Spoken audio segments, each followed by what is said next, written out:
ప్రజలతో నేరుగా మమేకమై వారి సమస్యలను తెలుసుకునే ఉద్దేశంతో రాజ్యసభ సభ్యులు సానా సతీష్ బాబు కాకినాడ నగరంలోని వివేకానంద పార్క్ లో మార్నింగ్ వాక్ చేశారు. ఈ సందర్భంగా పార్క్ వచ్చిన వాకర్స్ స్థానిక ప్రజలతో ఆయన నేరుగా మాట్లాడి వారి సమస్యలు, పార్క్ నిర్వహణకు సంబంధించిన ఇబ్బందులను అడిగి తెలుసుకున్నారు. వాకర్స్ తో మమేకమైన ఎంపీ సానా సతీష్ బాబు ప్రతిరోజు పార్క్ వినియోగిస్తున్న ప్రజలకు ఎదురవుతున్న సమస్యలపై ప్రత్యేకంగా ఆరా తీశారు.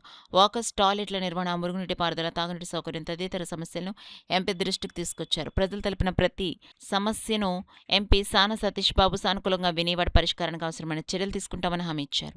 సంబంధిత అధికారులతో మాట్లాడి పార్కులో మౌలిక వసతుల పారిశుద్ధ్యం, తాగునీరు, టాయిలెట్ల నిర్వహణ వంటి అంశాలపై తక్షణమే దృష్టి సారించేలా చర్యలు తీసుకుంటామన్నారు. ఈ సందర్భంగా ఆయన మాట్లాడుతూ ప్రజాప్రతినిధిగా ప్రజల మధ్యకు వెళ్లి వారి సమస్యలను నేరుగా తెలుసుకోవడం ద్వారా వాటి పరిష్కారానికి మరింత వేగంగా చర్యలు తీసుకునే అవకాశం ఉంటుందని ఎంపీ పేర్కొన్నారు. నగరంలోని పార్కులు, ప్రజా ప్రదేశాలు ప్రజలకు ఆహ్లాదకరమైన, ఆరోగ్యకరమైన వాతావరణాన్ని అందించేలా ఉండాలని ఆయన అన్నారు. ఈ కార్యక్రమంలో పలువురు కార్పొరేషన్ అధికారులు, కూటమి నాయకులు తదితరులు పాల్గొన్నారు. సతీష్ బాబు గారు మన పార్క్ పంపించడం జరిగింది. అనుకోకుండా ఉదయం వాకింగ్ చేసేటప్పుడు ఆయన కూడా వచ్చారు. పార్క్ అంతా తిరిగి చూశారు. మెంబర్స్ అందరూ కూడా డెవలప్మెంట్ గురించి చెప్పారు. ఆల్రెడీ నేను కూడా మాట్లాడాను.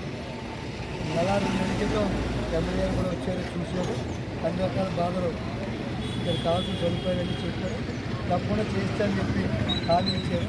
మీరు కూడా దీని మీద శ్రద్ధ పెట్టి ఫండ్స్ నుంచి